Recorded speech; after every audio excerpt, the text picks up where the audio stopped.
दोस्तों नमस्कार, स्वागत है आप सभी का इस चैनल पे। दोस्तों सभी बीएमसी कर्मचारियों के लिए बहुत ही ज़्यादा इम्पोर्टेंट ये वीडियो होने वाली है, क्योंकि दोस्तों यहाँ पे बीएमसी ने 11 अक्टूबर 2023 की डेट में एक इम्पॉर्टेंट सर्कुलर जारी किया था। उसके बाद दोस्तों बहुत सारे कर्मचारी इसको लेकर कन्फ्यूजन है कि आखिर ये सर्कुलर किस बारे में है। तो दोस्तों पूरा आपका डाउट इस वीडियो के माध्यम से मैं आप क्लियर करने वाला हूँ। तो दोस्तों आप इस वीडियो को पूरा देखते रहिए। आगे बढ़ेंगे दोस्तों, उससे पहले आपसे छोटी सी अपील है कि अगर आप चैनल पर पहली बार आए हो तो चैनल को फ्री में सब्सक्राइब जरूर कर लीजिए, वीडियो को अभी से लाइक कर दीजिए और इस वीडियो को अपने दोस्तों के साथ शेयर करना बिल्कुल भी ना भूलिए। तो चलिए दोस्तों, यहाँ पे आपको बता दूं कि बीएमसी की तरफ से कल की डेट में DC1 के जो कर्मचारी हैं जिनका अपॉइंटमेंट 5 मई 2008 के बाद हुआ था, तो उनके लिए ये सर्कुलर जारी किया गया है। बेसिकली क्या है दोस्तों कि जो कर्मचारी 5 मई 2008 के बाद भर्ती हुए हैं तो उनको DC1 योजना के अंतर्गत रखा गया है, यानी कि उनको पुरानी पेंशन योजना का फायदा नहीं मिलता है। लेकिन दोस्तों लंबे समय से कर्मचारी और पेंशन भोगी आंदोलन कर रहे थे कि उनको पुरानी पेंशन का फायदा दिया जाए। उसी में दोस्तों यहाँ पे बीएमसी ने संशोधन किया है और कुछ पार्शियल फैमिली पेंशन लागू किया है, यानी कि कर्मचारी की मृत्यु होने के बाद अब उनके परिवार को फैमिली पेंशन यानी कि पेंशन दी जाएगी। इसके साथ साथ डेथ ग्रेजुटी दी जाएगी। वहीं पे दोस्तों जो पूरी सर्विस करके रिटायर होंगे तो उनको ग्रेजुटी दी जाएगी। तो दोस्तों इसमें कुछ कंडीशन है, कुछ शर्तें हैं जो कि आपको जानना बेहद ही जरूरी है। तो सबसे पहले दोस्तों 3 मुद्दों में इसको समझेंगे। पहला मुद्दा है कि सेवा में रहते हुए अगर कर्मचारी की डेथ होती है तो क्या उसको फायदा मिलेगा। इसके साथ साथ दूसरा मुद्दा है कि कर्मचारी अगर हैंडीकैप हो जाता है, यानी कि नौकरी करने में असमर्थ हो जाता है या किसी कारणवश नौकरी नहीं कर पाता है, तो ऐसे में उसको क्या इस सर्कुलर के द्वारा मिलने वाला है। इसके साथ साथ तीसरा मुद्दे के बारे में समझेंगे कि जो कर्मचारी पूरी सेवा करके रिटायर होते हैं तो उनको क्या बेनिफिट यानी कि क्या फ़ायदे मिलने वाले हैं।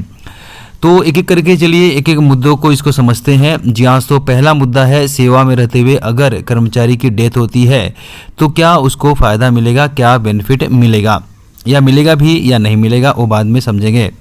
अब इसमें दोस्तों 2 टाइप के कर्मचारी आएंगे। ऐसे कर्मचारी जो 10 साल की सर्विस पूरी नहीं कर पाए और उनकी डेथ हो गई। वहीं भी दोस्तों दूसरे ऐसे कर्मचारी आएंगे जो 10 साल की सर्विस पूरी कर चुके हैं और 10 साल की सर्विस पूरी करने के बाद उनकी डेथ हुई है। तो ऐसे में दोस्तों दोनों का परिवार पेंशन और डेथ ग्रेजुटी के लिए दावा कर सकता है। उनको इसके लिए नमूना नंबर 3 भर के देना पड़ेगा। पर दोस्तों सबसे बड़ा ट्विस्ट अब आता है। ऐसे में दोस्तों यहाँ पे आपको बता दो कि अब तक क्या होता था कि जो कर्मचारी 10 साल की सेवा पूरी नहीं कर पाते थे और उनकी डेथ हो जाती थी तो उनके परिवार को 10 लाख रुपए सानुग्रह अनुदान के रूप में दिया जाता था। लेकिन दोस्तों अब उसको बंद कर दिया गया है। इसको मार्च 2023 से बंद कर दिया गया है और जो भी क्लेम आएंगे तो उसको रिजेक्ट करना है, और इसके पहले जो क्लेम आए थे तो उसको भी रिजेक्ट करना है। तो ऐसे में दोस्तों ऐसे कर्मचारी जो 10 साल की सर्विस पूरी नहीं कर पाए और उनकी डेथ हो गई तो उनको जो 10 लाख रुपए मिला था उसको रिटर्न करना पड़ेगा। अगर आपको पेंशन लेनी है तो वो पैसा जो आपके परिवार को मिला था 10 लाख रुपए, उस परिवार को रिटर्न करना पड़ेगा, तभी जाके आपको पेंशन और डेथ ग्रेजुटी का फायदा मिल पाएगा। इसके साथ साथ DC1 खाते में जो भी आपका पैसा जमा हुआ है तो उस पे जो सरकार ने ब्याज दिया था, यानी कि जो 14% सरकार का था, उसको भी आपको रिटर्न करना पड़ेगा, तभी जाके आपको पेंशन मिल पाएगी, आपके परिवार को पेंशन मिल पाएगी। अब दोस्तों यह मामला कहाँ फंसता है। जैसे कि दोस्तों जो कर्मचारी 10 साल की सेवा नहीं कर पाए और उनकी डेथ हो गई तो उनके परिवार को 10 लाख रुपए दिया गया। लेकिन दोस्तों अब उनका परिवार 10 लाख रुपए ख़त्म कर चुका होगा, तो ऐसे में वह कहाँ से वो पैसा लाएगा और कहाँ से वो रिटर्न कर पाएगा। तो ऐसे में उसको पेंशन पाने के लिए क्लेम कैसे कर पाएगा वो। अब ऐसे में दोस्तों दूसरी बात कर लेते हैं कि जो कर्मचारी 10 साल सर्विस पूरी कर चुके थे, अपॉइंटमेंट से लेकर 10 साल सर्विस पूरी कर चुके थे और उनकी डेथ हो गई थी, तो ऐसे कर्मचारी का परिवार पेंशन पाने के लिए नमूना 3 उनको भी भरना है, उसको जमा करना है, नमूना नंबर 3।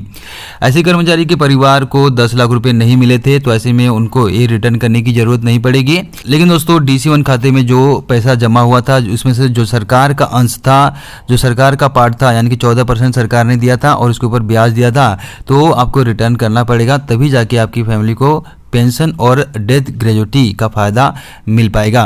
दोस्तों इस सेवा में रहते हुए अगर डेथ हो जाती है तो उसके बारे में मैंने बताया। अब दोस्तों दूसरे मुद्दे के बारे में जान लेते हैं कि कर्मचारी अगर हैंडीकैप हो जाते हैं या नौकरी नहीं कर पाते हैं या किसी कारणवश नौकरी करने में असमर्थ हैं और जो कर्मचारी पूरी सर्विस करके रिटायर हो जाते हैं तो उनके बारे में हम लोग जानेंगे। तो दोनों केस के बारे में हम लोग अगले वीडियो में जानेंगे, क्योंकि दोस्तों ऑलरेडी ये वीडियो काफ़ी लंबा हो चुका है।